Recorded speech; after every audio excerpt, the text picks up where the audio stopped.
After placing that as well, I'll show you how it looks. Okay, so the pins were seen separate, and now when I shift the position in such a manner that all the pins get hid behind each other, behind the last pin which I have located. Okay, so all the pins position which I can see across are hid behind this pin. Okay, after doing that, I have to remove all the pins and now plot their positions like P1, P2 and P3, P4. And now measuring the other steps I'll follow, and I'll let you know how to do that. So let us do the calculations.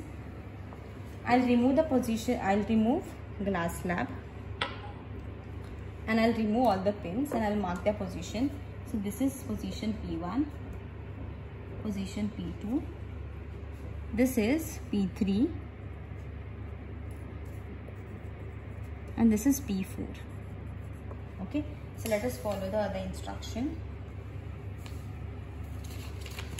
So you remove the pins and you label the position. This is what. After that, you start measuring.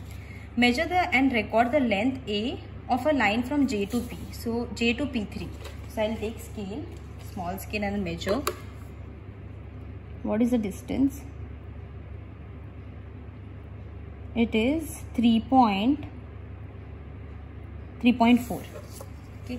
So J to P3, which they have given name as A, that is 3.4 centimeters, and from K to P4 also we have to measure, and that they have given name as B.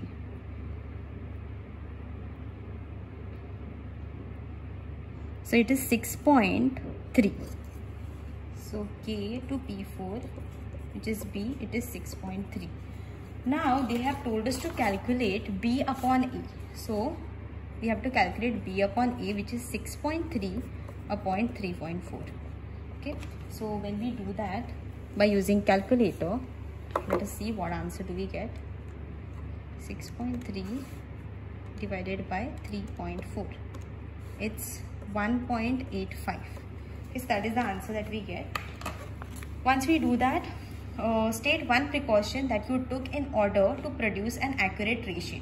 So one precaution that we have to take, there are many precautions that you can take, but one of the precaution is that the pins should be standing straight, they should not be slant, and other precaution is that they should be at least 5 centimeters away from each other, so that we'll be able to differentiate.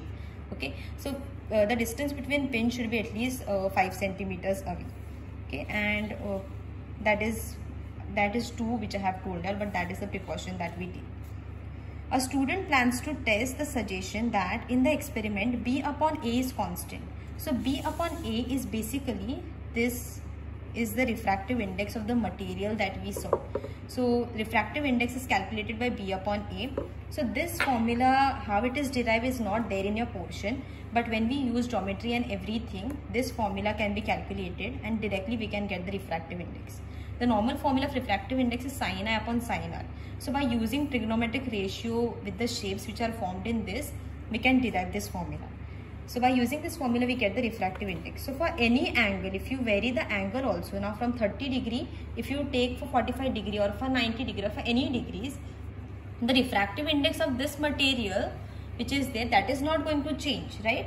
So for any angle, the B upon A ratio, the final answer, you should get it approximately same. Okay, so here it is given in question, a student plans to test the suggestion, this experiment, that B upon A is constant for all the possible values of incidence, angle of incidence.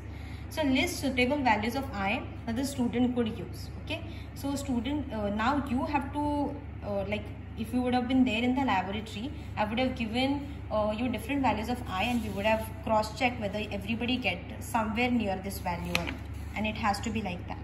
Okay, so that was the experiment of refractive index of a glass slab. Now this is the extra thing which I am telling you all.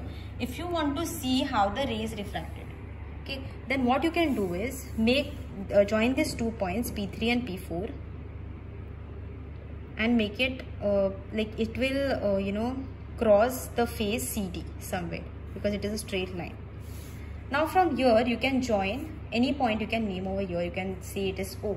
From O you can join point Q, and you can clearly see how the refraction has taken place. So this is the angle of incidence and this is the angle of refraction. From angle of incidence, you already have an angle of refraction. By using protector, you can find out, and by using sin I upon sin r, you can still find out the refractive index as well. So this is also one more method we can use to find out the refractive index. This is just extra information. If it is not told and it is not given in the experimental sheet, then you don't have to do that. You have to only follow the steps and do the experiment as much as it is told there. Okay, this is just for extra information. You have angle of incidence and angle of refraction. By using n is equal to sin I upon sin r, you can always get refractive index of the material or the glass slab. So that was the experiment related to refraction when light travels from one medium to another medium.